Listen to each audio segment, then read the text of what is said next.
में Singing the Faith Bhakti Literature in India. Of all the countries in the world, it is just in India can one find remarkably diverse devotional literature in large number of languages, and many of them still remain oral.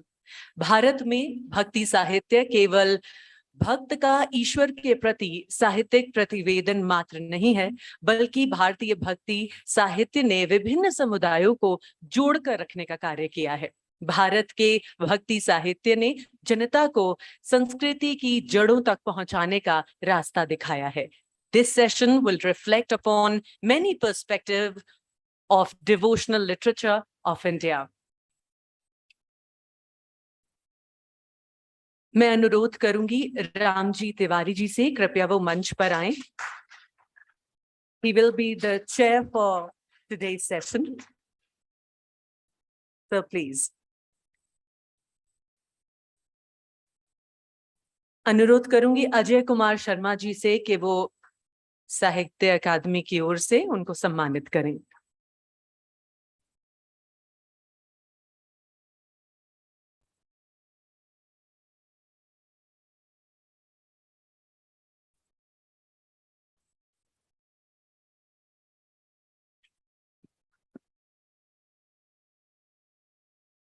अब मैं अनुरोध करूंगी अर्शिया सेठी जी से कि कृपया वो मंच पर अपना स्थान ग्रहण करें।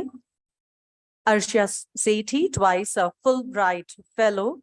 She established Cree Foundation in 2003, former dance critique, Times of India, presenter for 4 decades of the archived national program of music and dance on the public broadcast television network, Doordarshan. She was advisor DD Bharti, its art and culture channel.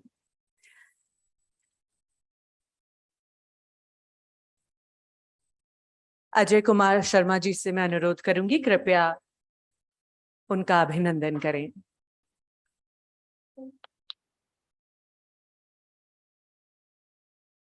I would request M.A. Alvar ji to kindly come and take his place on stage. M.A. Alvar is a brilliant scholar in Sanskrit literature and Indian philosophy. Dr. Alvar has been working to date as professor of Nyaya Shastra for 25 years at the Government Maharaja Sanskrit College, Mysore, Karnataka, Sanskrit University.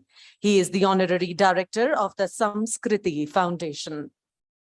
He is also an expert and manuscriptologist and has authored 5 books and edited and published more than 50 books on various topics pertaining to the fields of his expertise. हम अकादमी की ओर से उनका अभिनंदन करते हैं। अब हम आमंत्रित करते हैं MS आशा देवी जी को कि वो मंच पर आएं, अपना स्थान ग्रहण करें। प्रतिष्ठित प्रजावाणी प्रकाशन के लिए लिखे गए आपके लोकप्रिय साहित्यिक स्तंभ नारी केला में नारीवादी को स्त्री पात्रों और संदर्भों में पढ़ा गया था, न केवल साहित्यिक ग्रंथों में पढ़ने के लिए बल्कि राजनीतिक, दृश्य संस्कृति, अनुभव परंपरा, संगीत आदि की पसंद भी की गई। हम अनुरोध करेंगे अजय कुमार शर्मा जी से कि कृपया उनका अभिनंदन करें। Now we call on stage Nand Kishore Pandey ji, who is a noted Hindi writer and scholar, presently working as director Kendriya Hindi Sansthan Agra under Ministry of Human Resource Development. He is the recipient of Karma Yogi Puraskar and many other prestigious awards. हम अकादमी की ओर से उनका अभिनंदन करते हैं, उनको सम्मानित करते हैं। आग्रह करेंगे प्रणव खुल्लर जी से कि कृपया वो मंच पर अपना स्थान ग्रहण करें। आप विगत 25 वर्षों से टाइम्स ऑफ इंडिया के स्पीकिंग ट्री स्तंभ के लिए भारतीय दर्शन और आध्यात्मिकता पर सतत लेखन कर रहे हैं। आपकी विशेषज्ञता के क्षेत्र वेदांत दर्शन के अद्वैत वेदांत और विशिष्टाद्वैत दर्शन है। He has also written on Buddhist metaphysics and Jaina schools of thought among other subjects. कृपया उनको सम्मानित करें। हम बुलाना चाहेंगे मंच पर रामजी तिवारी जी को। कृपया वो हमारे साथ। ठीक है। वीर सागर जैन जी, वो हमारे साथ हैं। सर प्लीज स्थान ग्रहण करें। आपकी अनेक कृतियां प्रकाशित हो चुकी हैं, जिनमें 40 पुस्तकों और 150 शोध पत्र शामिल हैं। He is also recipient of many prestigious awards. मैं आग्रह करूंगी रामजी तिवारी जी से कि कृपया वो आज के सत्र को प्रारंभ करें, अनुमति दें। जी।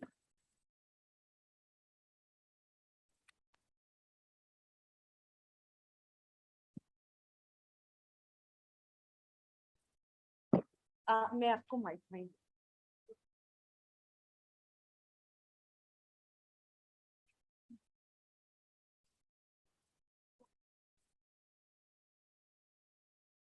Hello hello.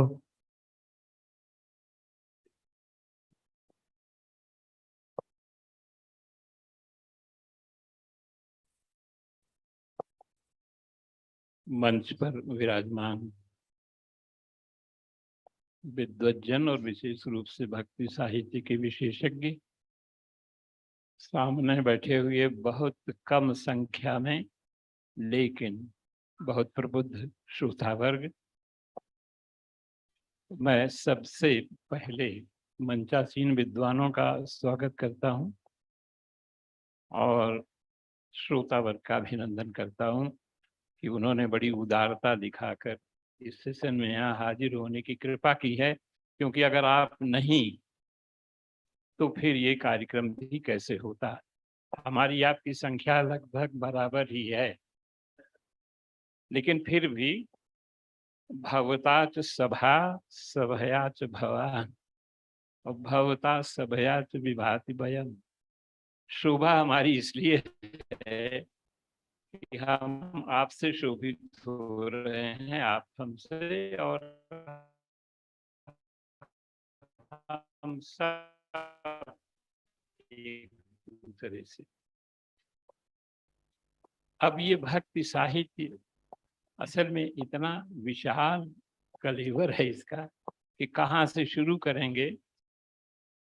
वेदों से लेकर उपनिषदों तक, पुराणों तक, और फिर महाकाव्य यानी गीता, उसके बाद महाभारत, भागवत, इन सब में अलग अलग सोपानों से भक्ति जो है चलती हुई आज तक पहुंची है। तो ये इतिहास तो संभव नहीं होगा। हम लोगों को सबको कहा गया है 8 से 10 मिनट में ये कहना है, तो जो कुछ लोग कह सकेंगे कहेंगे। विद्वान हैं, समय की मर्यादा रखेंगे, सब लोग रखेंगे और आप लोग ध्यान से सुनेंगे उनको। हमें ये विश्वास है कि संख्या भले कम हो लेकिन ये सत्र सार्थक होगा। तो मैं अब इसको आरंभ करूंगा, क्योंकि मुझे कुछ बोलने का अवसर अभी नहीं है। मौका मिलेगा तो मैं भी बोलूंगा और आप क्रम से अब एक एक को बुलाइए।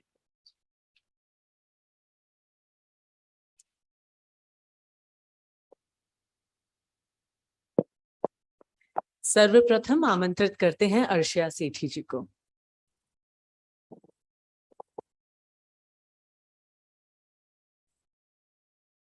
Thank you very much. आपकी इजाजत लेते हुए मैं शुरू करती हूँ जी। जब मुझे कहा गया कि मुझे सिंगिंग भक्ति पे बात करनी है तो मैं एक्चुअली थोड़ी सरप्राइज्ड रही, because I am known as a dance scholar, but then the root of many dances in India is sung poetry and music as an expression of bhakti. Bhakti as a word defies a single description and means many things to many people. Etymologically, its roots reside in two Sanskrit words, bhaj, to worship. Actually, in the presence of such great scholars, maybe I will learn much more than these two Sanskrit words. But presently, where my knowledge stands, I say that there are two words that become key to the understanding. The first is bhaj, to worship, by the singing of the praises of And the second word is bhanj, to break away or detach. Bhakti is, as it visibilizes itself in the Indian mind, is a singing of sorts, sometimes a silent jap, sometimes chanting, and sometimes just plain silence. And they are all equally valid variants. It is in bhanj, or detachment from the worldly desires and the obverse attachment to the Godhead, that the philosophy, the goal, and the dhyan padam, the guru, then becomes the spectrum, which is a broad spectrum of our thoughts around bhakti. The attachment, especially to the guru. And if we were to make it our main thread for now, we are often explained requires a surrender at the feet of the gurus. But certain scholars qualify it by saying that it is not uncritical devotion, but it refers to constant engagement. Even before I came to dance, which I have referred to earlier, I went through a tunnel of bhakti music that was sung. I was born in Punjab, where Sufi singing is an important subtext of our lives. Further, I was born into a Sikh family, which stands for a life intrinsically involved with the singing of bhakti, for we are the people of a book. This book is called the Guru Granth Sahib, a tome of 1430 pages, which consists of 5,894 compositions called Shabads. I draw your attention to the etymology of Shabads. Again, the word is very important. These are entirely composed to music, Indian classical music, and the text reiterates the raga, the particular Shabad is to be sung in. So although it is called the Shabad, it is set to the musical rag, but it is not the musical rag that we are supposed to appreciate, but the word. So the Shabad part is very important. What does the musical raga do then? It sets a mood for which you need to understand. This becomes important in the recent debate that we've been having around non-traditional forms of music entering Gurmat Sangeet, which is the singing of the Shabads, and non-traditional music instruments like the harmonium entering the singing of the Sikh faith. I don't think I need to explain to anyone who a Sikh is. It's a small but highly visible community in India. It is Sikhs are mostly found in the northern part of India, but there is, I think, no state which is free of the presence of a Sikh, because they're also very enterprising people. So they manage to get there. There is a very large Sikh diaspora, strong and powerful. What unites the Sikhs across the globe are three pillars of Sikhism: Naam, Japo, Kirat Karo, and Vand Chako. Kirat Karo is to do good work. Vand Chako is to distribute. Naam Japo is what we are talking about, the Bhakti. So the goal of Bhakti in the case of Sikhism is these three words: Naam Japo, Kirat Karo, Vand Chapo. Naam Japo is a meditative practice, and it is expected of us as a subtext of how we run our lives. It literally means to chant the holy name, but that's only the first level of devotion of bhakti. The Sikhs imagine their devotion arising from a deep-rooted acceptance of the divine command, which they call hukum. It keeps coming even in the daily first prayer of the Sikhs: hukum, hukme hukam chalai ja. The word comes constantly. It means the divine command. So the Guru Granth Sahib not only helps us accept hukum, but provides the pathway of meditation in the realm of jap. It's a very interesting thing that I'm going to tell you next, that the Guru Granth Sahib contains the Bani not of the 10 Sikh Gurus, but only 6 Sikh Gurus.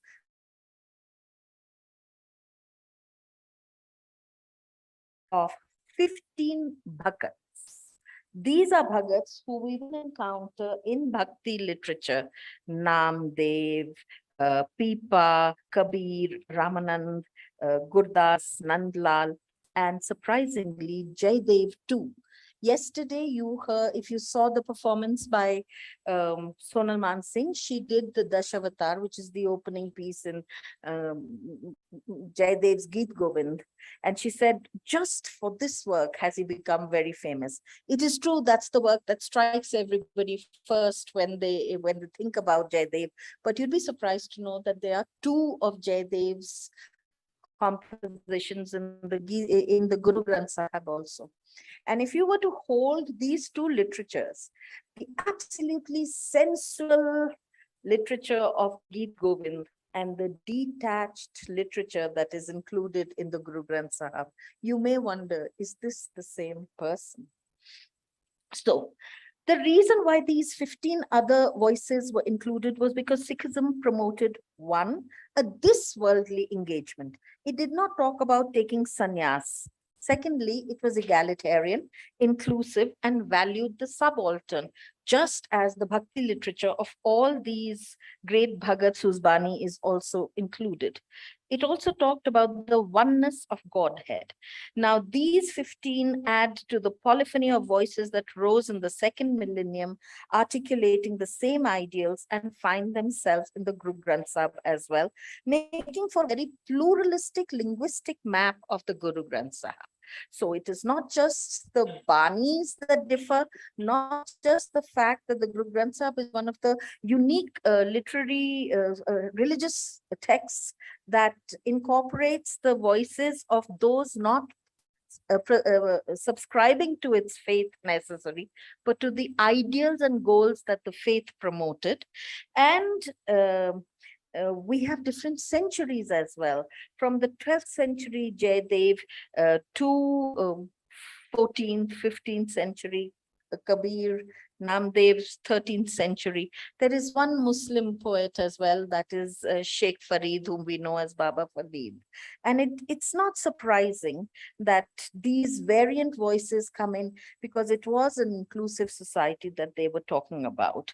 One of the differences that I see between the Bhakti that emerged towards the end of the first millennium and the second millennium, Bhakti of the second millennium, when it reaches its zenith, is the rise of the vernaculars, because the Alvars and the they did not leave the Sanskrit language, and they did move away to have a more personal equation with the God, but nothing compared to the arc that got created in the second millennium.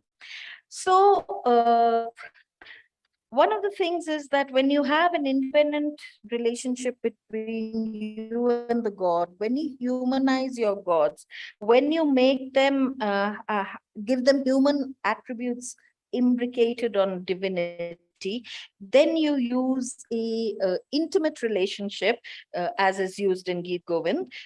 You also create a joyous environment in which theater and literature then flourished around it. This is a very important element of our Bhakti literature, because it served the low literacy populations very well. It served as an audiovisual tool to engage the low literacy populations into the divine process. One of the unique aspects of the Guru Granth Sahib is that it is considered a living God. In fact, the 10th Guru said that after me, this is Guru Manyo Granth.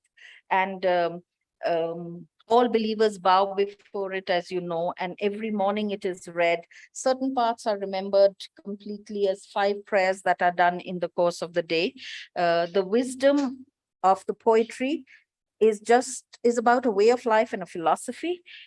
But now we come to the question of what was the language that the Guru Granth Sahib is written in. And as I mentioned, that the linguistic map of India grew with the vernaculars coming in.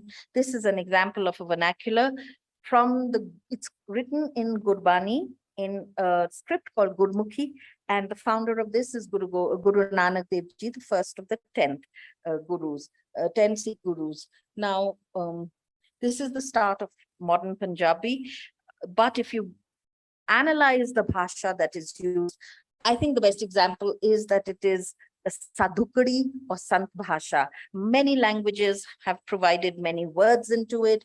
You'd be surprised, Punjabi, Hindi, Persian, Upper Marathi, Old Hindi,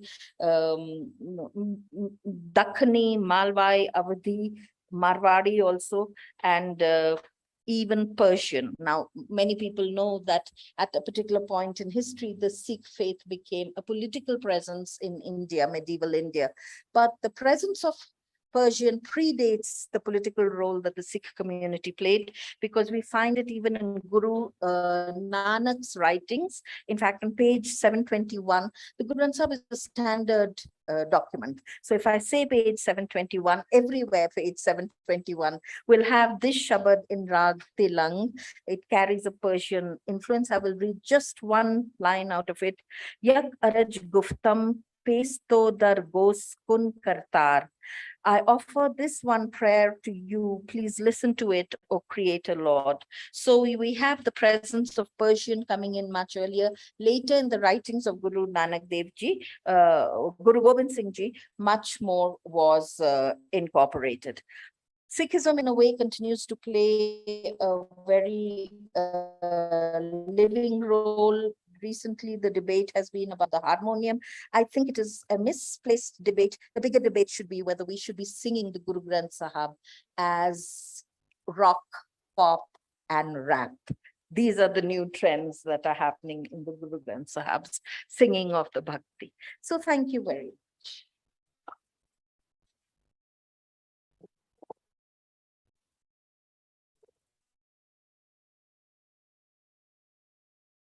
अनुरोध करेंगे M.A. Alvar जी से कि कृपया वो मंच पर आएं।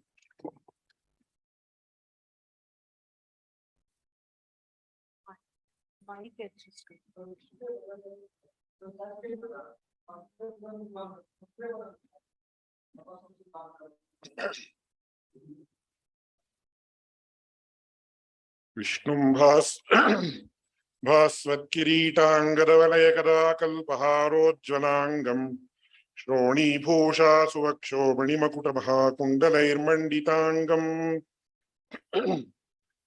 हस्तोद्यच्छङ्खचक्राम्बुजगदमबलं पीतकौशेयवासम् विद्योतद्भासमुद्यद्दिनकरसदृशं पद्मसंस्थं नमामि। वेदिकायाम् उपस्थितवद्भ्यः सर्वेभ्यः विद्वद्वरेण्येभ्यः साङ्गरिबन्धं प्रणामं समर्पयामि। एवं श्रोतृषु च ये विपश्चितपश्चिमाः अत्र उपस्थिताः तेभ्यः अपि वन्दनानि समर्पयामि। निमेषद्वयं यावत् संस्कृतभाषायां किञ्चित् उक्त्वा अनन्तरम् आङ्ग्लभाषायां वदामि, कृपया अनुमतिं प्रार्थये। भारतीय भक्ति साहित्यं यद्वर्तते तत् अत्यन्तं पुरातनम् अनुत्तमं च वर्तते। एतादृश भक्ति साहित्यस्य कृते तमिळुनाडु प्रान्ते ये आसन् आळ्वार् इति येषां नामधेयानि आसन् ते दिव्यसूरयः बहु योगदानं कृतवन्तः। तत्र प्रधानः आसीत् षठकोपसूरिः इति, एवम् अन्यः आसीत् विष्णुचित्तसूरिः इति। तेषां नामानि एकस्मिन् श्लोके एवं सङ्गृहीतानि वर्तन्ते। भूतं सरश्च महदाह्वयभट्टनाथ श्रीभक्तिसारकुलशेखरयोगिवाहान् भक्ताङ्घ्रिरेणुपरकालयतीन्द्रमिश्रान् श्रीमत्पराङ्कुशमुनिं प्रणतोऽस्मि नित्यम्। अस्मिन् श्लोके 12 दिव्यसूरिवराणां नामानि उपात्तानि। एतादृश 12 दिव्यसूरिषु मध्ये एका स्त्री अपि आसीत्, तस्याः नाम गोदादेवी इति, आण्डाळ् इति तस्याः नाम सुप्रसिद्धं वर्तते। एवम् एते दिव्यसूरयः सततविष्णुभक्ताः। तत्र विशेषतः प्राधान्यमावहति षठकोपसूरिः इति। एतस्य विषये यद्यद् वक्तव्यम् इतः परम् आङ्ग्लभाषायां वदामि।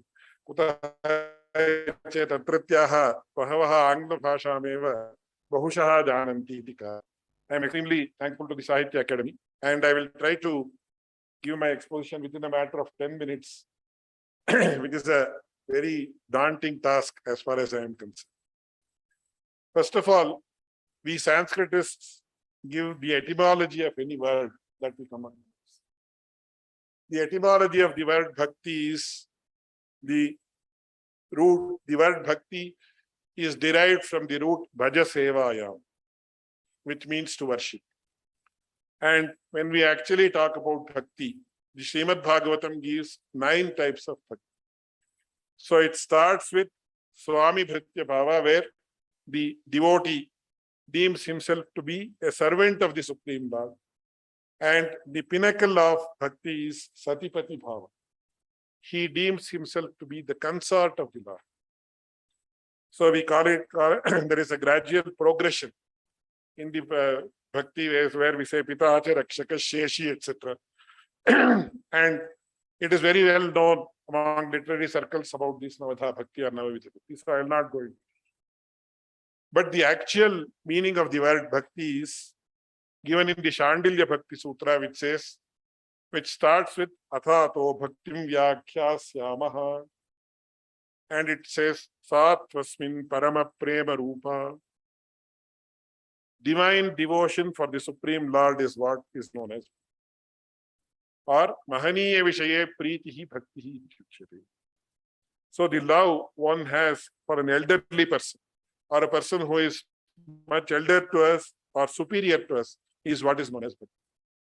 And the bhakti tradition was enlivened by the Alvars of South India, who were all great saints who were dedicated to the devotion of Lord Vishnu. Therefore, they were also known as the Vaishnava saints of the South. And then you also had the Nayanmars, of course, who were much larger in number, more than 63 actually to be exact, who were the Shaivite saints, who also contributed a great deal to bhakti. In fact, the Alvars authored 4,000 songs altogether, whereas the Nayanmars authored 12,000 songs. And even today, in Tamil Nadu, this bhakti tradition is vibrant because in all the Vishnu temples, these 4,000 songs are sang in a traditional manner, which is one worth emulating, and also it is one of the most important intangible treasures of the world. I will just touch upon 2 of the Alvars, and then I will conclude my talk. The best and the most important among them was called as Nammalvar or Shatakopasuri in Sanskrit. He was actually born, I should not be using that word, but the bhakti tradition is such that we respect even the person who was born in the most degraded caste. Of course, I would not like to use that word. For want of a better word, I am using it. But he is the prime among the arts, and he enjoys the first puja among all the arts. So that is the greatness of our tradition, that though he was born what is known as a Pratiloma Sankara Jati, he is regarded as the best and the foremost. And the life of Nammalvar is very divine and unique, because as soon as he was born, he did not cry. And if a baby that is born does not cry, it's as good as it is. But in case of Nammalvar, that did not happen. He never consumed any food. He never consumed any liquids or solids, nor did he have any other bodily excretions that is normal to all of us human beings. But he continued to grow, and he was stationed under a very beautiful tamarind tree which exists even today. And the divine experience came to him out of what we call as the Nirhetuka Kripa of the Lord. Nirhetuka Kripa is a Kripa, it's a showering of grace, which does not have any reason or cause. And he has sang more than 1,000 stanzas. And when it is mentioned about this, the Tamil literature says, Bhakti Balatkaratale Piranda Ayiram Tiruvayinum. It is not any labored poetry, like many poets do. It is spontaneous outpouring of devotion in the form of Tamil literature, in the form of Tamil poems, which are more than 1,000. He has authored 4 of these, and there are several unique factors that are exclusive to this type of literature. He was the first person to have the experience of what we call as bridal mysticism or the Satipati Bhava, which is very beautifully explained in these Psalms. He was also the first person among the historical beings to have the experience of Aham Brahmas, which is supposed to be the pinnacle of all experiences. We come across such an experience only in the Upanishads and the Puranas, whereas Nammalvar is the only person among the historians to have had this experience and also record. Thus, there are several firsts, not only firsts, he is the first person and the last person, in fact, to have sung such beautiful songs which are very diverse in nature, which are extremely appealing to all people, irrespective of caste, creed, sex, or nationality, or age, etc. And he was also the first person to have none of the cardinal cravings that human beings ordinarily. So this is the greatness of Nammalvar. I will narrate a few words about one more Alvar and conclude my presentation. Among the Alvars, one more Alvar was known as Periyar. He was known as Vishnu Chitta, etc. were dedicated to the Lord Vishnu. But he was known as Periyar because once he was invited to the court of the prevailing king to actually determine what is the Paratattva or the supreme entity. In fact, Periyar or Vishnu Chitta was an illiterate, but he was commanded by the divine Lord to go there and speak in the court. And when he spoke in the court, he was overwhelmed with the grace of the Lord. And by means of that grace, there was a spontaneous outpouring of a scholarly debate.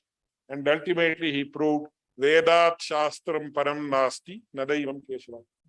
There is no Shastra that exceeds the Vedas. And there is no deity that is beyond Lord Vishnu. As soon as he did this, the king was overwhelmed and he ordered Periyar or Vishnu Chitta to be taken in the procession on an elephant. And at that time, they said that Lord Vishnu appeared in front of him on the divine kite Garuda. Immediately, Periyar was overcome with such an emotion that with a great sense of fear. So, a very ordinary example I would like to come. Suppose the Prime Minister comes and stands here. We are all worried about the security.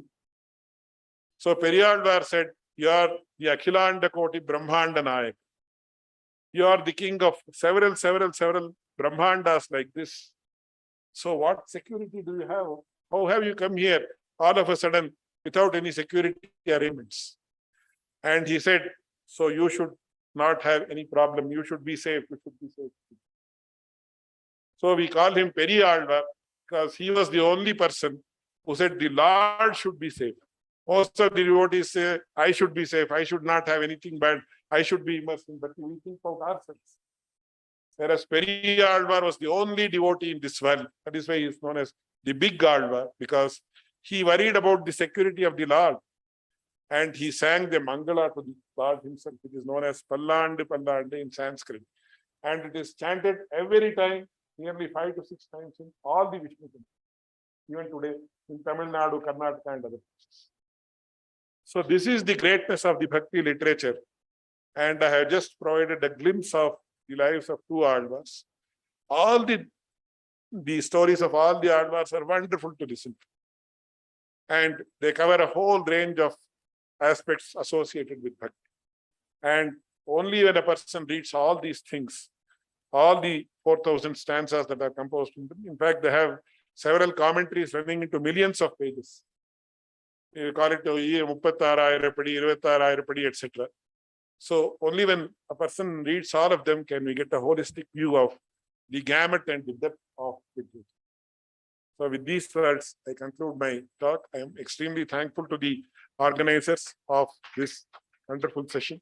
In fact, it's a great session. I was just telling Srinivas Raoji that assembling 425 speakers in a place like Shimla is not an easy task. And I thank the chair and all the wonderful scholars assigned assembled on the dais for this patient hearing. Thank you very much.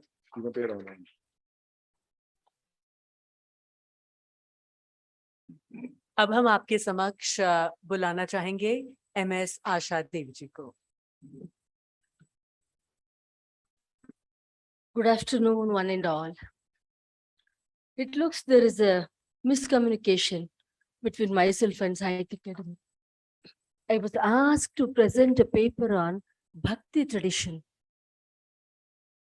I was surprised to see the caption here, Bhakti literature in India. Anyway, I'll stick on to the subject given to me, as there are esteemed scholars who can definitely compensate my absence in that. When he was breathing his last, Mahatma Gandhi, after attacked by bullets, it is believed that he exclaimed the words, "Hey Ram." There are disagreements about this. Still, there are researches going around this. But in truth, these researches or disagreements doesn't matter at all, because whether he uttered those lasting concluding words or not, his faith in Rama, his faith in Bhakti, his faith in his fellow human beings, his faith in truth remains unquestionable. If we consider Bhakti as the evolution of human mind and soul, I think in Gandhi it reached its peak. It is this man Gandhi who reformulated, redefined the term Bhakti. He also, tried to relocate the working pattern of Bhakti, according to me.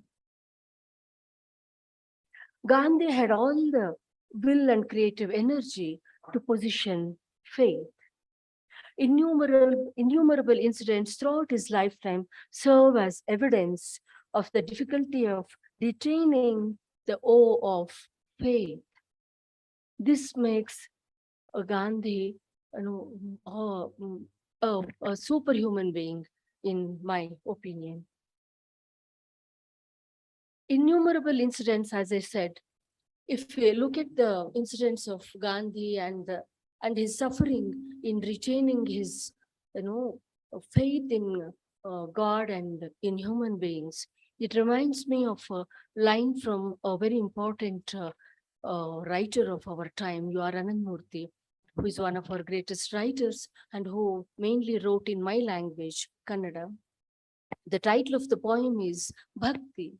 The last line of the poem says, "Only the daring people like Gandhi can have faith in God." Only daring people like Gandhi can have faith in God. While Bhakti seems like the easiest of human mindset, it happens to be the most difficult belief system. Because the first and the last condition Bhakti demands from a human being is that we need to surrender our ego. At times of despair, helplessness, difficulty, we do surrender, but for a short period. There are plenty who tread the path, but very few, like Allama, Kabira, Tulsidas, Basavanna, Christ, Buddha, Akmadevi, Lalla, Andal, Meera, or Gandhi have successfully completed the journey. In this session on Bhakti tradition, there are specific reasons to begin my narration with the example of Gandhi. An attempt to grasp the Bhakti tradition of a bygone era also means to intervene and make it accessible to the present times in order to negotiate its relevance. This is the faith, my presentation has been based. I'm sure most of us will agree with the fact that we are living in the era of bad faith. We are very close to a situation wherein our civilization is up to adopt any possible pathway to establish this bad faith with any kind of audacity. Probably this difficult challenges is forcing us to look back to our Bhakti traditions for solace and solutions. This session is titled The Song of Faith. We can consider the fundamental question, what do we mean by faith? Faith in God, faith in human being, or is it a fight against faith, established faiths? Not only in India, but each and every Bhakti tradition throughout the globe has been a revolt against bad faith of those times. This becomes evident if we look at the common factors of any Bhakti traditions. To precisely put the major concerns of any Bhakti traditions, I think any Bhakti tradition is against communal mindset. Any Bhakti tradition is revolting against the breaking of men and women through hierarchy, and it is also against the unnatural superhuman power which has been given to the power structure. When we say Bhakti, we always think that Bhakti is up to the other world. Bhakti is to go away from these worldly tensions. We consider Bhakti as a big leap to reach that state of enlightenment. It is true, but that is the one phase, one dimension of Bhakti tradition. According to me, Bhakti tradition has got equally important another dimension to it. It always dealt with the mundane life and mundane challenges. When we talk about divine power, that divine power is not out of human resources. We also feel that, whenever we talk about Bhakti traditions, we feel Bhakti is escapism. Bhakti, it takes away all our worldly problems so that we can be at freedom. That is not the case. Any Bhakti tradition, as I mentioned earlier, is a fight against the bad faith of that era. If we specifically discuss Indian Bhakti tradition always resists caste system. It always resisted, the gender issues. So that means Bhakti tradition has got its own worldly way to look into.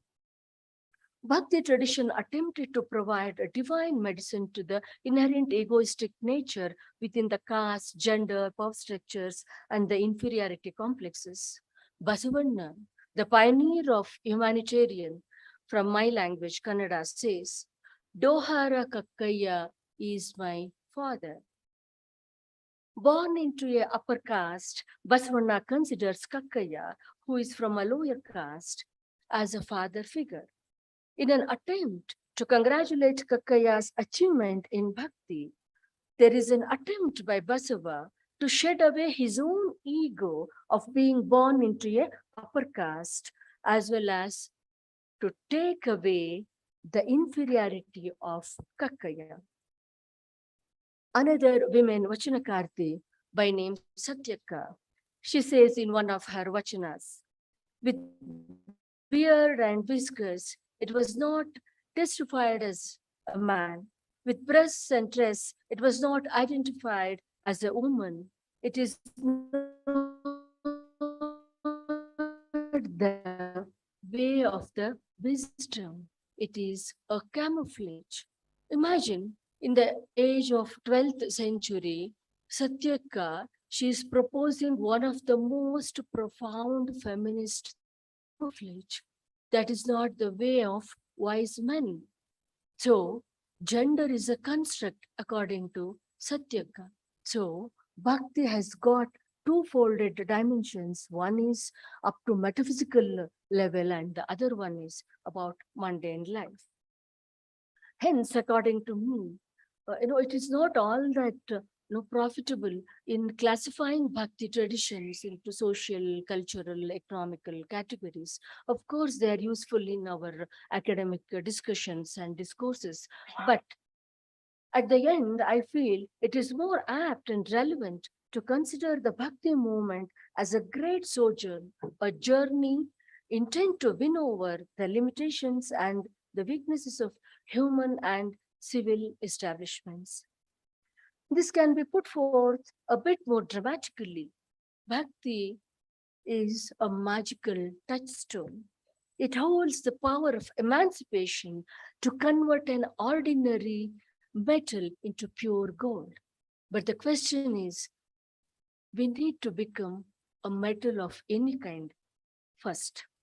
But the preparation to do so is yet a very difficult process. The song favorite to Gandhi exemplifies the essence what I am proposing. Ishwara Allah tere naam sabko sanmati de Bhagavan. We are currently living in the era of intolerance, but bhakti is basically a song of tolerance, song of love, song of inclusiveness. It is a song that discards the competition for greatness between the various religions, a song that insists that there is nothing impossible for love, a song that pledges to spread the fragrance of power of love. Whether to listen to it, to rejoice its fragrance as a solution to our present day situations is up to us. Let me conclude my narration with my favorite Lala's verse. She says, Shiva or Keshava or the enlightened one, whatever he calls himself, Shiva or Keshava, the enlightened one, whatever he calls himself. I just wish he had cured this poor woman's life. I only wish, I just wish he had cured this poor woman of life. This is this poor woman's wish also, that bhakti will cure the present day challenges of our time. He or he. We can always add she or she or she. So let's hope the touchstone of bhakti is going to work with this present day situation. I thank Sahitya Academy. I thank all of you for your patient hearing. Thank you so much.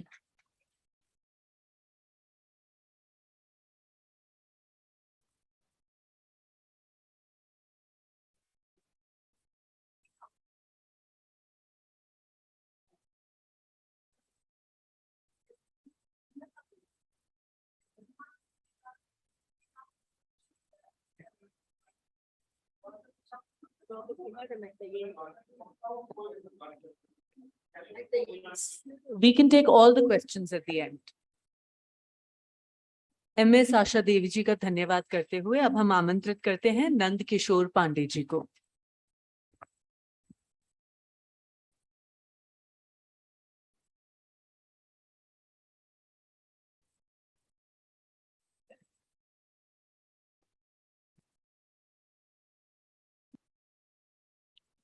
इस सत्र की अध्यक्षता कर रहे हैं बहुत ही वरिष्ठ लेखक प्रोफेसर रामजी तिवारी जी, मंचस्थ विद्वत वृंद, सभा कक्ष में उपस्थित सभी श्रोता बंधुओं, सिंगिंग द फेथ भक्ति लिटरेचर इन इंडिया भारतीय संदर्भों में भक्ति साहित्य पर विचार करने के लिए यह सत्र रखा गया है।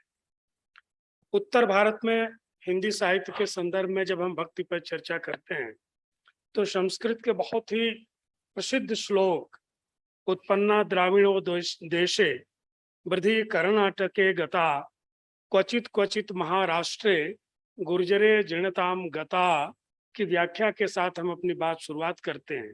मुझे प्रसन्नता हो रही है उस परंपरा के बड़े आचार्य आलवारों की परंपरा के हमारे मध्य में उपस्थित हैं। भक्ति वैदिक है, पौराणिक है, उपनिषदों में चर्चा है, श्रीमद् भागवत के साथ उसके संबंध को हम जोड़ते हैं। लेकिन जो भक्ति द्रविड़ प्रदेश में उत्पन्न हुई, उस भक्ति के साथ बहुत सी बातें जुड़ी हुई थी, जिसकी चर्चा हुई। पूरा का पूरा भक्ति साहित्य सामाजिक समरसता का साहित्य है, और उस समरसता का साहित्य जिसके भीतर छुआछूत, जाति पात, वर्ण व्यवस्था, भाषा और प्रांत का कोई भेद नहीं है। जाति, भाषा और प्रांत से उठ करके जिस साहित्य ने भारतीय समाज को समरस बनाया, वह एकमात्र साहित्य भक्ति साहित्य है। और उसी साहित्य के साथ न केवल हिंदी साहित्य अपितु पूरा भारतीय साहित्य अपने स्वर्णिम कालखंड को उसमें निहारता है, परखता है और देखता है। जिन आलवारों की चर्चा हुई उसमें आंडाल स्त्री है, विष्णु चित्त की कन्या के रूप में मानी जाती है, विष्णु की उपासक है, पति के रूप में स्वीकार करती है। वहीं कुलशेखर जैसे भक्त हैं जो केरल से आते हैं और राम भक्त हैं। और उन आलवारों की परंपरा में रामानुजाचार्य जैसे आचार्य आए, और जिन आचार्यों की परंपरा में बड़ी संख्या में भक्ति के आचार्य हुए, और हिंदी सहित अनेक भाषाओं में जिन लोगों ने अपनी रचनाओं को लिखा, पूरा का पूरा दक्षिण भारत का भक्ति साहित्य जिसकी चर्चा हुई, जिसमें बसवेश्वर है। और जब हम तेलुगु में आते हैं तो अनुवादों से जो चर्चा प्रारंभ होती है, तिक्कना, नानैया, और फिर वो जाकर के वेमना के साथ और बसवेश्वर के साथ खड़ी होती है, वह भक्ति परंपरा बहुत ही प्रभावशाली ढंग से दक्षिण भारत में स्थापित होती है, जिसके साथ सबके प्रवेश की अनुमति है। और उसका परिणाम यह है कि कहीं हमको आंडाल दिखती है तो कहीं अक्क महादेवी जैसे संत कवित्री दिखती है, तो कनकदास जैसे कवि हमको दिखलाई पड़ते हैं। महाराष्ट्र में ज्ञानेश्वर और नामदेव जी की चर्चा हुई। वारकरी संतों ने विट्ठल नाथ की यात्रा के साथ उस व्यक्ति चेतना को संपूर्ण महाराष्ट्र में फैलाया।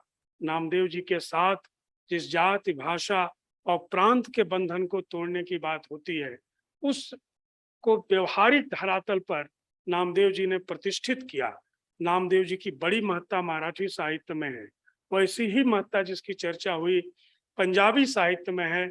श्री गुरु ग्रंथ साहब जी का जब संपादन हुआ तो गुरु अर्जुन देव जी ने उनकी रचनाओं को रखा।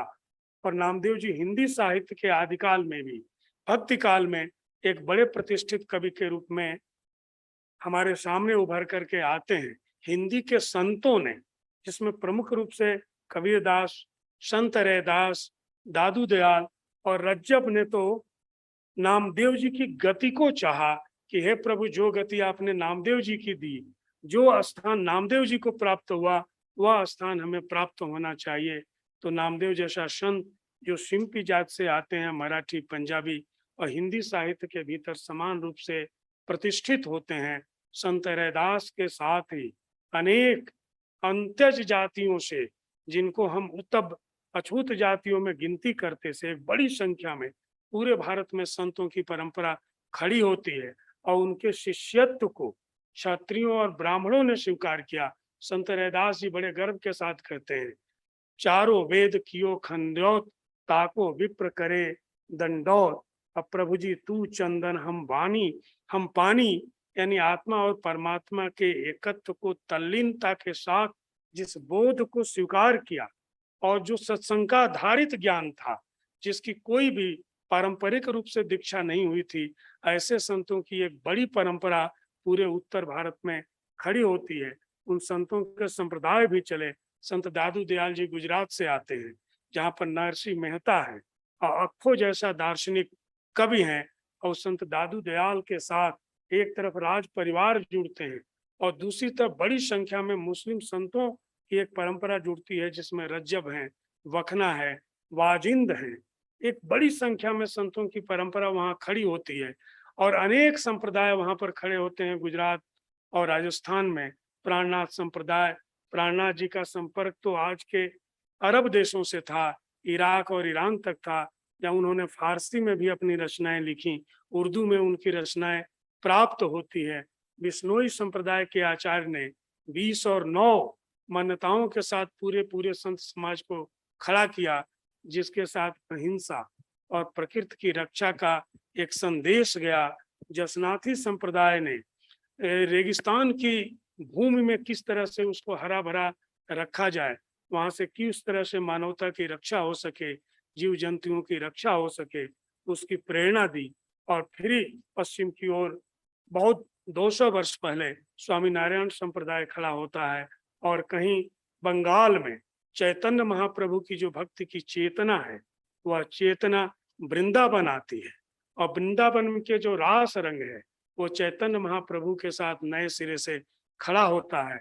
और उस पूरी की पूरी पूर्व की परंपरा को अष्टाप के कवियों को ने, वल्लभाचार्य के शिष्यों ने, रामानुजाचार्य के शिष्यों ने, मध्वाचार्य के शिष्यों ने, और दार्शनिक धरातल पर द्वैत के धरातल शंकराचार्य के परंपरा के शिष्यों ने जो निर्गुण परंपरा में आकर के स्थापित होता है, जिसमें कबीरदास जी, दादू दयाल और पूरी की पूरी गुरुमुख की परंपरा जो खड़ी होती है।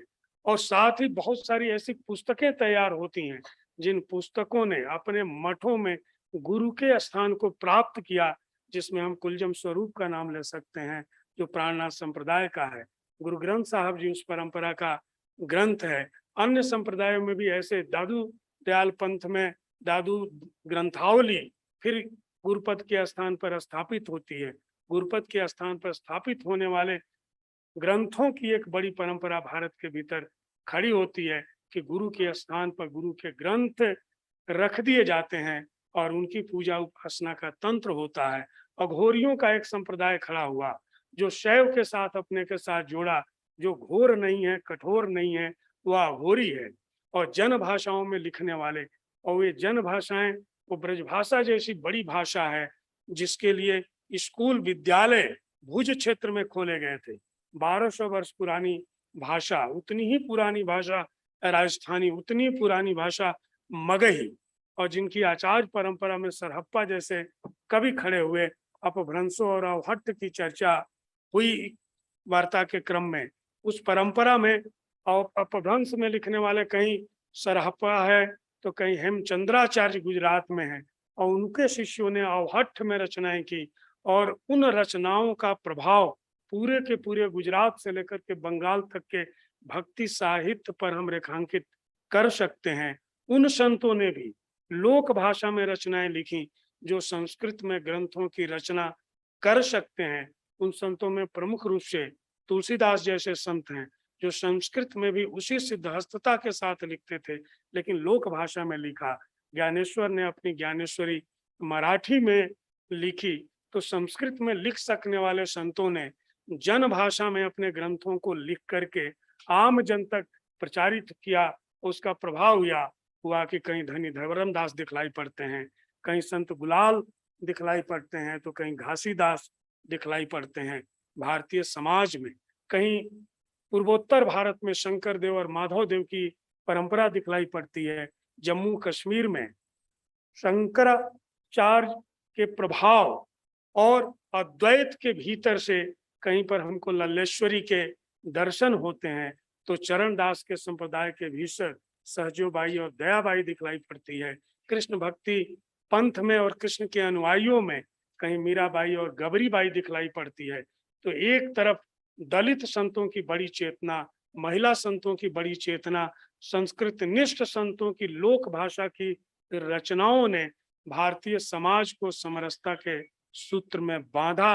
ये भक्ति साहित्य की बड़ी उपलब्धि है। और ये पूरी की पूरी चेतना संगीत तत्व के साथ, नृत्य के साथ, राग के साथ, संपूर्णता में भारतीय रंग, चेतना, दर्शन और संस्कारों के साथ खड़ी होती है।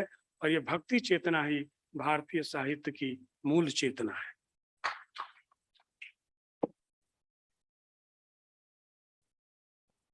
अब हम आमंत्रित करते हैं प्रणव खुल्लर जी को।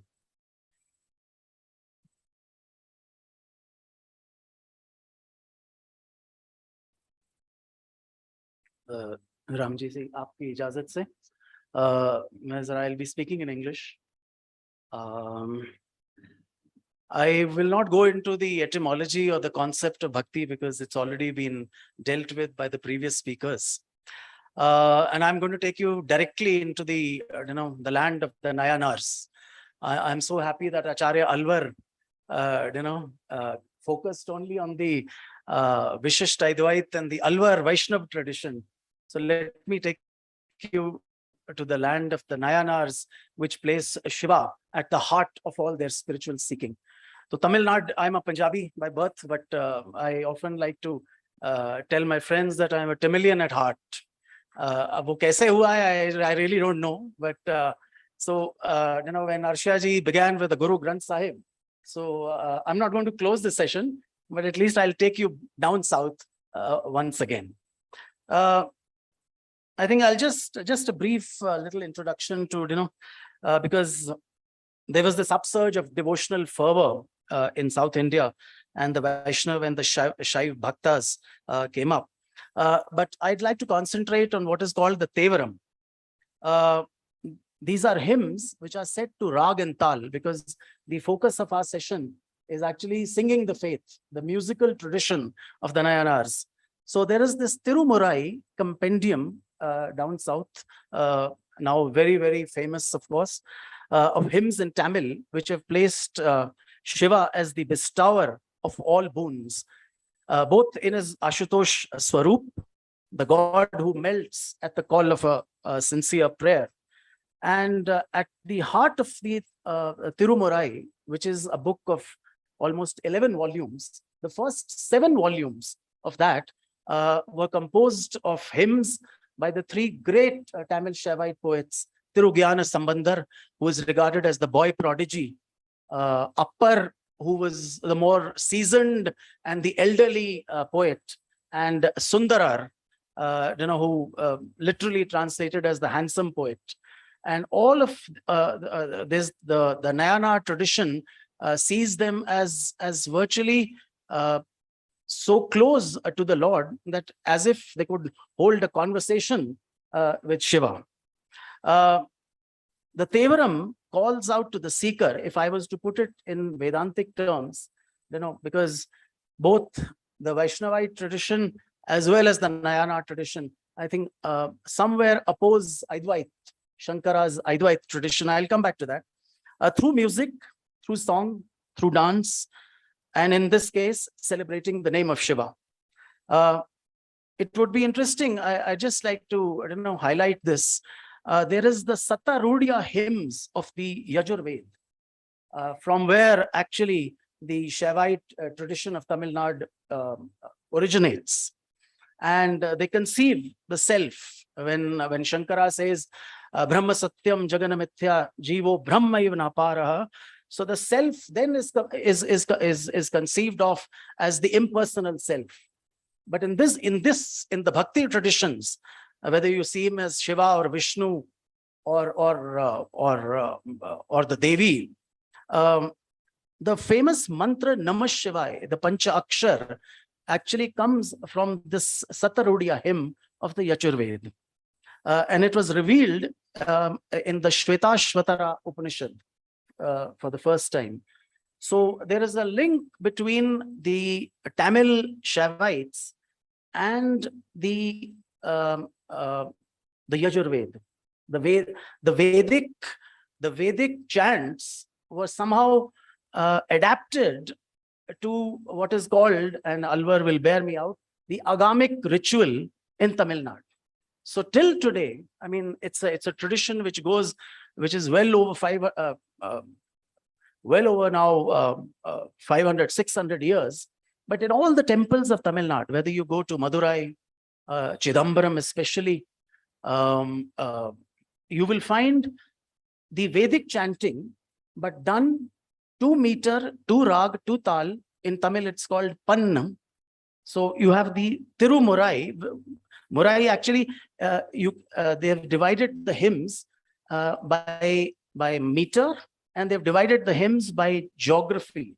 So you have a lot of the hymns which are placed around the river Kaveri. So you can interpret those hymns in many ways. You could interpret the hymns you could have a pilgrim's trail, from one end of Tamil Nadu to the other, through those hymns. They will give you, it's almost like a sign language. And you can also have the hymns in terms of meter. I mean, you mentioned Guru Granth Sahib. So the ragas which were there in the Guru Granth Sahib, those are of course the North Indian ragas, but most of them. And in the Tirumurai tradition, you have this, not just the South Indian ragas, but you have the Vedic chanting, which is unique and specific to Tamil Nadu. So now, if you go to, as I just said, Chidambaram, you have the 1,000-pillared hall there, and the 1,000-pillared hall is considered central to the Nayanar tradition. Why? Because the Periya Puranam, which is a very famous text, that is the 12th and the last volume of this Tirumurai, that maps out the lives of all the 63 Nayanar Shaivite saints. So that was supposed to be written there in that hall. And it was actually, to go back in history, the Raja Chola, who unearthed, I mean, he's believed to have had a dream, or perhaps he persuaded his courtiers to excavate a chamber right behind the hall at Chidambaram, and from where the text actually was found. So from Tirugyana Sambandar, who lived only up to 16, by the way, and in Tamil tradition is believed to have been the divine child, having actually been mothered by Ma Parvati herself at Madurai. So from Tirugyana Sambandar to upper to Sundarar, this entire tradition establishes Shiva, Bhakti and grace as the path to liberation from bondage of the mind. Now I'd just, because there's a time constraint, so I'll just go into into a little concept here. I'd like to touch upon, what Arsha ji mentioned, that Guru Granth Sahib is very life affirming. It is not life negating. Now that's very important, because in philosophy, we have grown up more or less, jab aap Sanskrit, literature to chaliye, but philosophy jab aap Shad Darshan padhe, but Advait especially. So we have grown up on the tradition of Shankara, which says ke sahab jagan jo jag hai wo mithya hi hai. But these are simultaneous traditions drawn from Ramanuja, from Madhava. Madhava to Dvait hai, Ramanuja Vishishta Advait. These are living traditions which have actually not contradicted Shankara, but actually, affirmed life and living itself. So he says this, now life, as I kind of interpreted, life here is virtually seen as the manifestation of the creative impulse of Shiva. So Shiva, again, in our traditions, I mean, in popular traditions, maybe not now so much, but in tradition at least, regarded as the destroyer among the Trinity. But actually, if you look at it, this devotional upsurge of the Nayanars, this kind of established, I think, Shiva as a personal god with a meaningful engagement between life and living. And this theistic mysticism became the trigger for a engagement with the community as well. So just as you have in Sikhism, this tremendous engagement with community. So in, again, the Tamil tradition, you have this wonderful engagement with the community. There is a tradition in Sikhism called the Udasin sect. The Guru Nanak Dev's son, Sri Chand, laid the foundations of the sannyas order, but Sikhism doesn't recognize that. So in the same way, Shankara, while he, if you were to compare him with Western philosophers, like, lays out this entire map like Immanuel Kant or a Hegel, subsumes everything in his philosophy, but living is important. So which is the real Shiva? That is what the Tirumarai asks. Is it the ascetic, yogic aspect of Shiva, characterized by withdrawal and penance? Or is it the creative energy of Shiva, which calls for an active engagement with the word? So Shiva's all-encompassing compassion and love, the tradition says, for Devas and Asuras alike, I think reveals a being in love with creation and not a destroyer. So perhaps what he seeks to destroy is the negativity and the baser elements of our nature.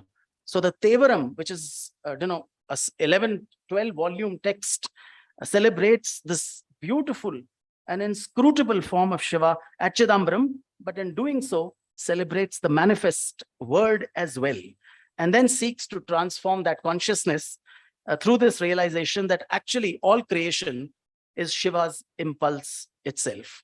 So I think, in just a few words, I try to give you a glimpse of what the Nayanars actually felt. And this is a living tradition, by the way, in Tamil Nadu.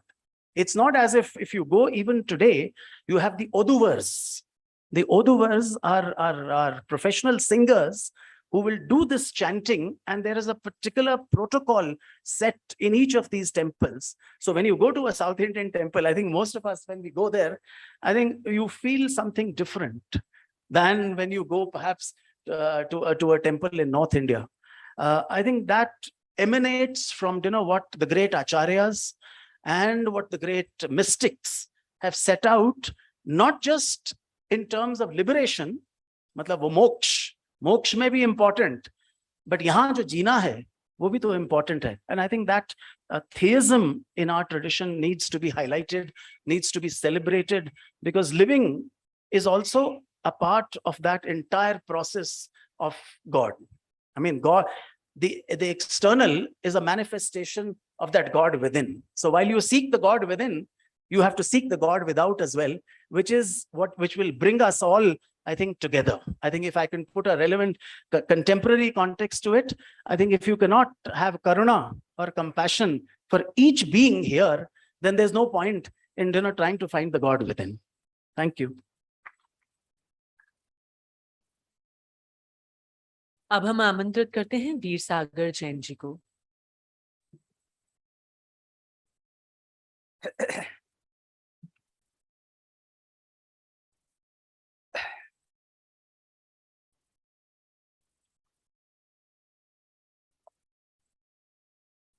Respected chairperson, dignitaries, and dear friends, हम लोग इस बात की चर्चा कर रहे हैं कि भारत में भक्ति साहित्य का क्या स्वरूप रहा है, क्या परंपरा रही है। मैं विशेष रूप से जैन साहित्य का विद्यार्थी हूँ। इन दिनों जैन साहित्य, जैन भक्ति साहित्य पर विशेष अध्ययन कर रहा हूँ, और मैं आप सबका विनम्रता पूर्वक इसी विषय की ओर थोड़ा ध्यान आकर्षित करना चाहता हूँ। मैंने जो कुछ पढ़ा है, समझा है, उसे बहुत अनाग्रह भाव से रखने की कोशिश कर रहा हूँ। जैन भक्ति साहित्य एक बहुत ही अधिक महत्वपूर्ण साहित्य है, पर किन्हीं कारणों से वो अज्ञात, अल्पज्ञात और उपेक्षा की श्रेणी में जाता रहा। कारणों की चर्चा में मैं नहीं जाना चाहता, आप सब परिचित हैं। हिंदी साहित्य के इतिहास को लिखते समय सर्वप्रथम आचार्य रामचंद्र शुक्ल से ही ये स्खलन हो गया कि जैन साहित्य तो धार्मिक साहित्य है, इसलिए उसे साहित्य की कोटि में न रखा जाए। लेकिन बाद में जब हजारी प्रसाद द्विवेदी ने इसकी ओर ध्यान आकर्षित किया, तब विद्वानों का और इतिहासकारों का इस ओर ध्यान गया। जैन साहित्य, खासकर मैं भक्ति साहित्य पर केंद्रित होता हूँ। हजारी प्रसाद द्विवेदी ने, जैसा कि अभी पांडे जी ने, वो जैन भक्ति साहित्य का एक बहुत बड़ा केंद्र आगरा रहता हुआ है, वहां से वे संबंधित हैं। इसलिए उन्होंने उसकी थोड़ी चर्चा की। लेकिन हजारी प्रसाद द्विवेदी ने ये बात सिद्ध की कि ये जो जितना भी संत काव्य आता है, जिसको नामवर सिंह जी ने अपभ्रंश का हिंदी साहित्य के विकास में योगदान पुस्तक में रेखांकित किया, कि जितना भी संत साहित्य आता है वो कहीं न कहीं जैन साहित्य से जुड़ा चला आता है। उसकी परंपरा प्राकृत में मिलती है, उसकी परंपरा संस्कृत अपभ्रंश में मिलती है। मुनि राम सिंह का दोहा पाउड मत भूलिए, वही कहीं आकर कबीर बन गया है।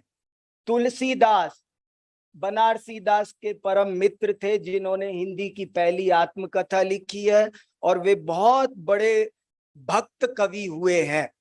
हिंदी जैन साहित्य के इतने भक्त कवि हुए हैं कि 1000 से ज्यादा के नाम में अभी धारा प्रवाह बोल सकता हूँ।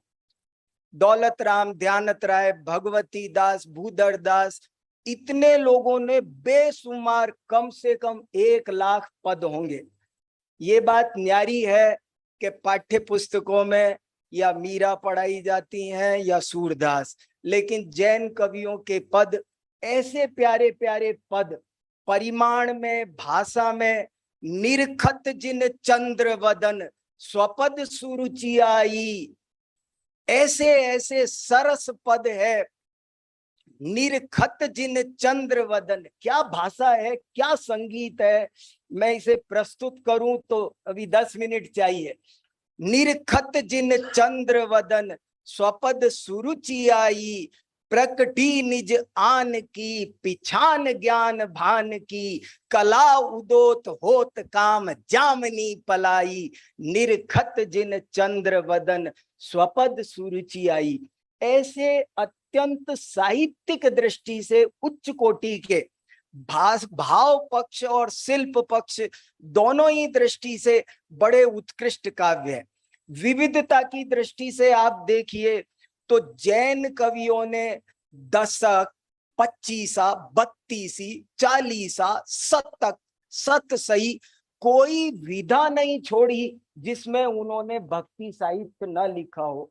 पूजाएं लिखी, बड़े बड़े विधान लिखे, और उनकी पूजाएं ऐसी, उनका भक्ति साहित्य ऐसा कि दक्षिण भारत में लोगों ने उसे समझने के लिए, आगरा में तो पांडे जी ऐसी ऐसी भक्त रचनाएं जैन कवियों ने लिखी कि उनको पढ़ने के लिए दक्षिण भारत के लोगों ने हिंदी सीखी, और वे 7 समंदर पार दूर विदेशों तक भी वे पहुंची। ऐसा बहुत विशाल जैन भक्ति साहित्य है, उसकी अनेकानेक विशेषताएं हैं। आधुनिक संदर्भों में वो भक्ति साहित्य और भी ज्यादा प्रासंगिक है। उस भक्ति साहित्य में पर्यावरण संरक्षण के गहरे सूत्र छुपे हुए हैं। आज जो पर्यावरण की समस्या है, जैन कवि जीव दया, अहिंसा की बातें भक्ति में भरे बिना मानते नहीं है। वे पृथ्वी, जल, अग्नि, वायु, वनस्पति, इनको भी जीव मानकर, जो मानव जाति को, आपको क्या आश्चर्य की बात बताऊं, जैन कवि सांप्रदायिक जैन साहित्य नहीं लिखते। वे जैन होते हुए भी एकदम असांप्रदायिक और बहुत व्यावहारिक और सार्वजनिक लिखते हैं। आपको 2 पंक्तियां एक कवि की सुनाता हूं। जिसने राग द्वेष कामादिक जीते सब जग जान लिया, सब जीवों को मोक्ष मार्ग का निष्प्रय हो उपदेश दिया। बुद्ध वीर जिन हरि हर ब्रह्मा, या उसको स्वाधीन कहो, भक्ति भाव से प्रेरित हो यह चित्त उसी में लीन रहो। जैन साहित्य गुणों का उपासक है। वो कहता है नाम में नहीं जाता, चाहे, और ये परंपरा बहुत प्राचीन काल से चली आ रही है।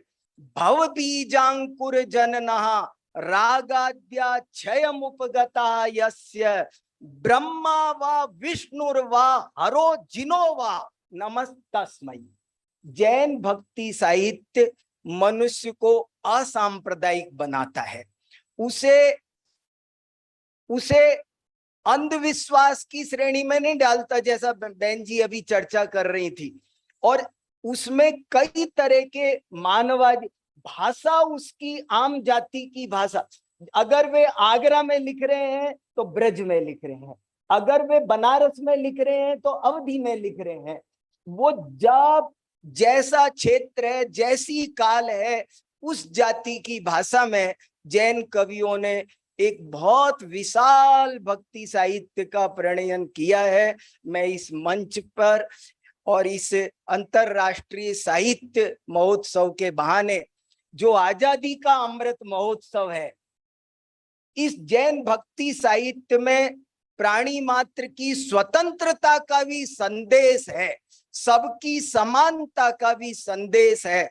अभी मैंने बहुत सारा जैन भक्ति साहित्य पर बोला है, कम से कम अभी इन दिनों का 30 घंटे का मेरा यूट्यूब पर लेक्चर है जो जैन भक्ति साहित्य पर है। ये जैन भक्ति साहित्य अपने योग्य स्थान को प्राप्त करे, मैं इसी भावना के साथ अपनी वाणी को विराम देता हूं। धन्यवाद।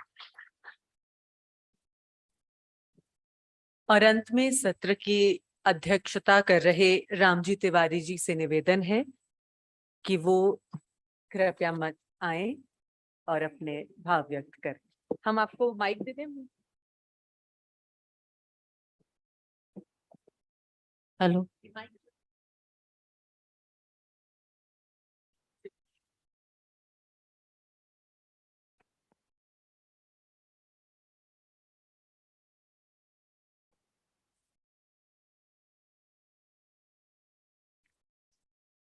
सबसे पहले मैं अपने साथी विद्वानों का बहुत बहुत आभार व्यक्त करूंगा कि उन्होंने इस बहुत फैले हुए विषय को अपनी अपनी दृष्टि से बहुत संक्षेप में प्रस्तुत किया। और मैं समझता हूं कि जो संदेश जाना चाहिए था, जो इस अवसर पर संभव था, वो हो पाया। एक और बात आपने नोटिस की होगी कि सबके अपने अपने दृष्टिकोण थे, इसको देखने का तरीका सबका अपना था और अपने अपने दृष्टिकोण से उन्होंने देखा और सत्र को समृद्ध किया। तो वो सभी बधाई के पात्र हैं और आप उनसे भी ज्यादा बधाई के पात्र हैं, आभार के पात्र हैं कि आप बैठे रहे, सुनते रहे। हमारी संख्या 7 ही थी, लेकिन बढ़कर ज्यादा हो गई, अब तो अच्छी हो गई है। संतों के बारे में एक अज्ञे जी की पंक्ति याद आ रही थी कि आस्था न कांपे तो मानव मिट्टी का भी देवता हो जाता है। तो संतों ने हमें जो दिया वो सबसे बड़ा मंत्र था आस्था का। जीवन के प्रति, धर्म के प्रति, संस्कृति के प्रति आस्थावान होना वास्तव में एक बहुत बड़ी बात है। पुराने साहित्य में, वेदों में, उपनिषदों में सचमुच भक्ति का वह स्वरूप नहीं है जिसकी चर्चा हम लोग कर रहे हैं। पांडे जी ने संकेत किया था और हम लोग भाग्यशाली हैं कि जहां से भक्ति आकार ग्रहण करती है उसके मनीषी विद्वान हमारे अलवार साहब यहाँ मौजूद हैं। जब वो कह रहे थे, आप लोगों को पता होगा कि अलवार कुल 12 हुए। मैं जहां गलत हूं तो बता दीजिएगा। और इनका समय रहा 7वीं से 9वीं शताब्दी तक। तो इसका अर्थ ये ना समझें कि अलवार केवल 12 थे, बहुत थे। 12 वे हैं जिनको हम गिन पाए हैं, जिनकी रचनाएं हमें उपलब्ध हो सकी हैं। उन्होंने बड़े आदर से नामा अलवार का नाम लिया। 12 अलवारों के पदों की संख्या 4000 है नालियार, और इन 4000 पदों में 1000 पद अकेले नाम अलवार के हैं। अब आप उनके प्रदेय को सोच सकते हैं। उनके जीवन के तमाम चमत्कारिक चीजें उन्होंने बताई, लेकिन ये प्रतिभा उनकी थी। और प्रेम परक कविता कम से कम 300 पद ऐसे जहां प्रेमा भक्ति का अभिव्यंजन हुआ है। पांडे जी ने अंदाल का नाम बताया, वो सारा स्वरूप जो है नामालवार में भी मिलता है। पेरियालवार बहुत बड़े संत थे, लेकिन इन सभी के साथ चमत्कारिक घटनाएं जुड़ी हैं और सभी संतों के साथ वो जुड़ जाती हैं। वो हो सकता है कि अतिशयोक्तियां हों, लेकिन वो प्रमाणित करती हैं कि उनके व्यक्तित्व के प्रति हमारे मन में कितनी बड़ी आस्था रही है। अब ये नामालवार जो थे, ये कैसे संत थे? गायक थे, कवि प्रतिभा से धनी थे, और तमिल भाषा जो उनकी अपनी भाषा, लोक भाषा थी, उसी में लिखते थे। और ये घूम घूम कर गाते थे। गांव गांव में जाकर के लोगों को धर्म का संदेश देते थे। और ये पहला समय था जब काव्य का जनतंत्रीकरण हुआ। इस मुद्दे को हमें भूलना नहीं चाहिए। कविता व्यक्ति से हट करके जन तक जाती है, और यही कारण था कि जन को आंदोलित करने के कारण ही ये भक्ति आगे चल करके भक्ति आंदोलन बन गई। कुछ लोग आपत्ति करते हैं कि आंदोलन था तो वो तो आंदोलन तो खत्म हो जाता है, लेकिन मित्रों, आंदोलन कभी खत्म नहीं होता। खत्म होती है क्रांति, एक जो निश्चित उद्देश्य को लेकर चलती है। जिस दिन वो पूरा हुआ उस दिन वो क्रांति खत्म हुई। आंदोलन तो चलायमान रहता है, जो मूल्यों के लिए लड़ा जाता है, और वो आंदोलन जो है वो बहुत दूर तक जाता रहता है। अब आप सोचिए कि जिस समय ये अलवार यानी रामानुजाचार्य का 11वीं शताब्दी 1017 में पैदा हुए और 1137 तक जीवित रहे, मेरे ख्याल से आगे करे। तो ये जो काल है, यहां तक आते आते दो स्थितियों को हमें ध्यान में रखना चाहिए कि जिस समय ये आलवार वैष्णव थे, लेकिन एक और धारा चल रही थी जिसको नायनमार कहते थे, वो शैव थे। एक दूसरा खतरा पैदा हुआ था कि दोनों में प्रतिद्वंदिता थी। चोल वंशी राजा जो शैव थे, उन्होंने अलवारों को बहुत दंडित किया। रामानुजाचार्य के साथ भी ये दंड शुरू हो गया था, वो निकल गए थे, मैसूर चले गए थे। तो ये उसमें हम नहीं जाएंगे, बहुत लंबा काम हो जाएगा। लेकिन उन अलवारों की मूल्यवत्ता को नाथ मुनि ने उन्हें इकट्ठा किया था पदों का, मंदिरों में जा जाके, गांव गांव में जहाँ के थे, जो लोग गाते थे, क्योंकि वो लिखित परंपरा में नहीं था।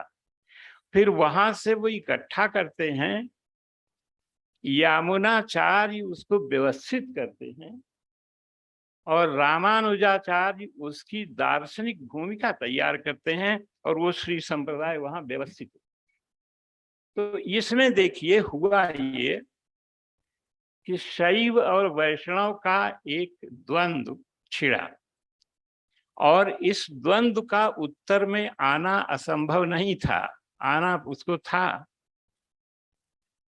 अब हम दो लोगों का नाम लेंगे, क्योंकि हमारे पांडे जी ने तो बहुत सारे लोग गिना दिया है, बता भी दिया है उनके संप्रदायों के बारे में, लेकिन दो नाम लेना चाहेंगे। एक स्वामी रामानंद का।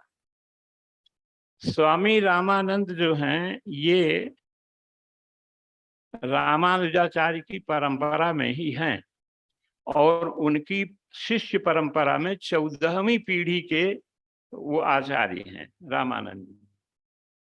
इनके जो गुरु थे यानी 13वीं पीढ़ी में जो आते हैं वो थे स्वामी राघवानंद और बहुत प्रगतिशील विचारों के थे।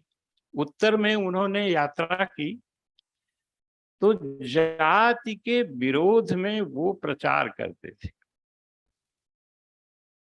बड़ी दुखद घटना है कि जब वो लौट करके अपने गांव गए तो वहां पर उनको अलग बिठाया गया खाने के लिए पंक्ति के बाहर, क्योंकि वो जात में विश्वास नहीं करते थे। और इस अपमान के कारण वो लौट के आए, वो बनारस रहने लगे। बनारस में ही उनकी पाठशाला थी और वहीं पर रामानंद उनके विद्यार्थी थे।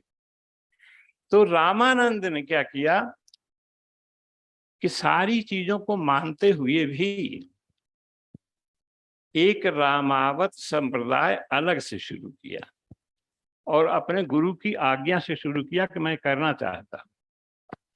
थोड़ी सी बात केवल ये थी कि श्री संप्रदाय में सारे प्रयासों के बाद भी वो जातीय बंधन, क्योंकि ये ब्राह्मण वाली कट्टरता दक्षिण में बहुत ज्यादा थी, और दूसरा वो द्वंद्व। तो द्वंद्व के कारण क्या हुआ कि उन्होंने कहा कि हरि को भजय सो हरि कर, जाति पाति पूछे नहीं कोई, हरि को भजे सो हरि कर कोई, केवल भक्ति। अब ये भक्ति है क्या, इसको प्राप्त कैसे किया जाए, कैसे होता है, तो सारे संतों ने इसको प्राप्त किया और उसका फल लोगों को दिया। जो भक्त या संत हुए हैं इनकी एक विशेषता रही कि ये व्यक्तिगत जीवन में विरक्त थे, लेकिन सामाजिक धरातल पर चोटी के संसक्त थे। उनकी जो साधना थी वो लोक के लिए थी। अगर गोस्वामी तुलसीदास कहते हैं कि मैं स्वांतः सुखाय लिखता हूं, तो सचमुच एक संत का स्वांतः सुखाय बहुजन हिताय ही होता है। वो स्वांतः सुखाय अपने लिए खाने पीने में ज्यादा घी खाओ मलाई खाओ ऐसा नहीं होता, वो बहुजन हिताय। अगर ऐसा न होता तो ये संत बड़ी बड़ी शक्तियों से टकराते कैसे। अब वो शक्तियां चाहे शंकराचार्य का पांडित्य हो और चाहे मुसलमानों का सिकंदर लोदी जैसे शासक का शासन हो, ये सबसे टकरा रहे हैं, अकबर से टकरा रहे हैं। तो ये टकराने के लिए मैं फिर दोहराऊंगा कि वो आस्था काम कर रही है। आस्था है। अब इस पर थोड़ा सा गौर कीजिए। यहां पर उत्तर में जो स्थिति आई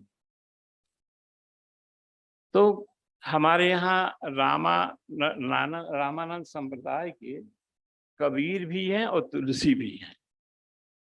तो रामानंद जी ने खुलेआम हर वर्ग के लोगों को शिष्य बनाया और दूसरा बड़ा काम किया कि चाहे निर्गुण की उपासना करो चाहे सगुण की उपासना करो, दोनों चलेगा, लेकिन उपासना तो करो। तो क्या रामानंद केवल उपासना की बात कर रहे थे? अगर ऐसा था तो उन्होंने 12 अखाड़े क्यों बनवाए थे? उनका प्रयास ये भी था कि आप स्वस्थ भी बनो। हर चीज की मुकाबला करने के लिए आप में ताकत आनी चाहिए। तो ताकत आएगी तो आदमी आतंकवादी भी हो जाएगा। तो उन्होंने हर अखाड़े में मिट्टी का एक ढेर हनुमान जी बना दिया। कहा पहले इसको मिट्टी चढ़ाओ फिर अखाड़े में उतरो। इसका मतलब ये है कि शक्ति तुम्हारी समर्पित, इसका दुरुपयोग नहीं होना चाहिए। ये संतत्व है रामानंद का। अब जब ये स्थिति आई, उधर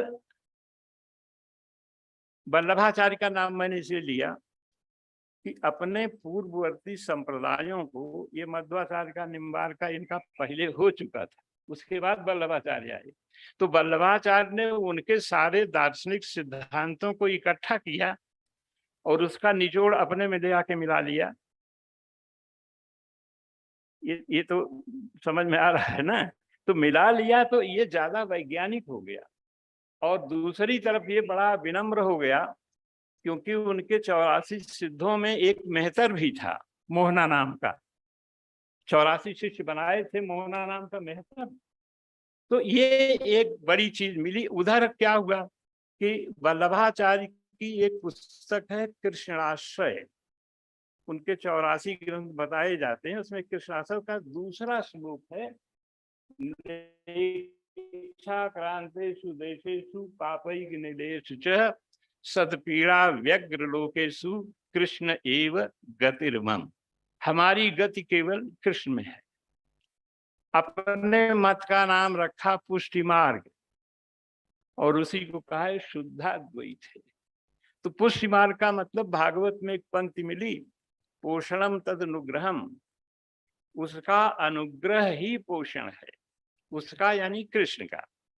तो कृष्ण को सभी देवों का महान देवता मानकर उन्होंने कहा कि ये जो है उसका अनुग्रह, उसकी कृपा, ये हमारा पोषण है, ये विश्वास रखो। अब इससे उन्होंने क्या किया कि जनता में एक नई चेतना, एक नई लहर पैदा की। अब ये लहर कैसी आई? मेरे पास अभी समय है आप लोग। तो ये जो लहर पैदा हुई वो ये हुई कि हम और किसी को शासक नहीं मानते, हम खुद शासक हैं, या हमारा शासक वो कृष्ण है। सभी ने इस कहानी को सुना है कि कुंभन दास जो थे वो वल्लभाचार्य के पुष्टि मार्ग में एक कीर्तनिया थी, कीर्तनकार। अब कीर्तनकार कैसे थे कि बहुत गरीब थे, गरीब इतने थे कि उनके घर में तिलक लगाने के लिए आईना नहीं था। वो अपनी पौत्री से कहते हैं कि हमारा आईना लाओ, दर्पण। तो कहती है बाबा दर्पण पड़िया पी गई। पड़िया पी गई मतलब दर्पण तो पी नहीं सकती। वो मिट्टी के बर्तन में पानी रख करके उसमें तिलक लगाती थी, और उसको भैंस की वो बच्ची थी वो आके पी गई। तो मतलब गरीबी की ये हद। और इसके बाद जब अकबर उन्हें फतेहपुर सीकरी बुलाते हैं तो कहते हैं संतन को कहाँ सीकरी से काम, उनको क्या लेना देना, जबकि वो जानते तो थे कि बड़ा पुरस्कार मिलेगा। लेकिन दिक्कत ये पड़ गई कि जो आदमी लेने आया था उसने कहा कि आप नहीं चलोगे तो मुझे दंडित होना पड़ेगा, मेरी प्राण रक्षा आपके हाथ में। तो गए, लेकिन बोले पालकी में नहीं चलूंगा, पैदल चलूंगा। पैदल गए तो उन्होंने कहा सुना आप बहुत अच्छा गाते हैं। बोले गाता हूँ, गा दूंगा। तो वो गाए, संतन को कहाँ सीकरी सो काम, आवत जात पनहिया टूटी बिसरी गयो। यहां तक कुंभनदास की बात मेरी समझ में नहीं आती।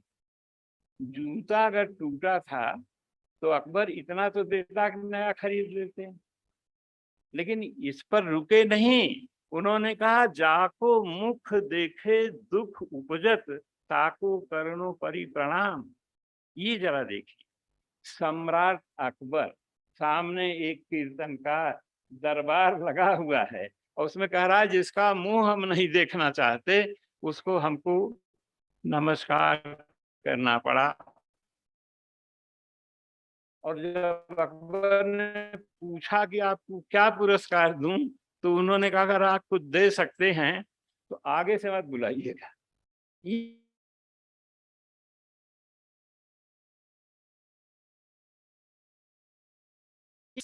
या ये जो सवाल पैदा होता है वो ये है कि इस आस्था में हम आज इसको बहुत सरल समझ रहे हैं। आप उस जमाने का जहाँ पर तुरंत हाथी के पैर के नीचे तलवार में जहर पिला के मार दिया जाता। तो ये जो एक बात थी, तुलसी ने अकबर की मनसबदारी छोड़ दी, कबीर ने सिकंदर लोदी के सारे आपको जो उनके जो यातना थी वो सब सह ली। तो इस तरह से इन संतों ने बड़ा काम किया। पांडे जी ने एक बहुत अच्छा पॉइंट उठाया था कि लोक भाषा को उन्होंने जीवित किया, लोक संस्कृति को जीवित किया, जो हमारा ग्रामीण जीवन है उसका पोषण किया। तो इस तरह से भारत को एक नई जिंदगी, नई संस्कृति, नई रोशनी और एक नया माहौल जीने का एक दर्शन दिया। तो संतों को हम न भूलें, और यही आस्था है। अगर हम ये कहें कि उसी ने तो हमको आज़ादी तक हमको ले आए हैं, तो हम 25वां वर्ष मना रहे हैं जब हमारे अपने संतों को, चाहे जो भी हों, चैतन्य हो, पणिकर बंधु हो, सरला दास हो, गुरु नानक देव हो, नरसिंह मेहता हो, ये सबने एक स्वर में कहा कि दूसरी सत्ता को हम स्वीकार नहीं करते। तो ये बहुत बड़ी बात थी। आज़ादी का बीजारोपण यही हुआ। मित्रों, एक बार फिर, और हमारे जैन साहब ने जैन साहित्य के बारे में बताया, वैसे अब जो इतिहास लिखे जा रहे हैं उनमें उसकी स्वीकृति हो रही है। और शुक्ल जी को हम लोग इसलिए दोष कम देते हैं क्योंकि वो पहले आदमी जो लिख रहे थे, उनको जो मिला, जैसा मिला उसको लिखा। तो अब उसका आएगा, और मेरे ख्याल से स्वीकारोक्ति तो उसकी है ही हर तरह से। प्रचार कम, और प्रचार के लिए कुछ और आपको करना पड़ेगा। पत्रिकाएं निकालिए, कुछ और करिए, लोगों के सामने जाए। तो मित्रों, बहुत बहुत धन्यवाद। और हम धन्यवाद देते हैं मिनिस्ट्री ऑफ कल्चर को, साहित्य एकेडमी को, उन्होंने हम लोगों को बुलाया, इतनी बात करने का मौका दिया, आपका दर्शन हुआ, आप लोगों की वाणी का श्रवण किया। बहुत बहुत धन्यवाद।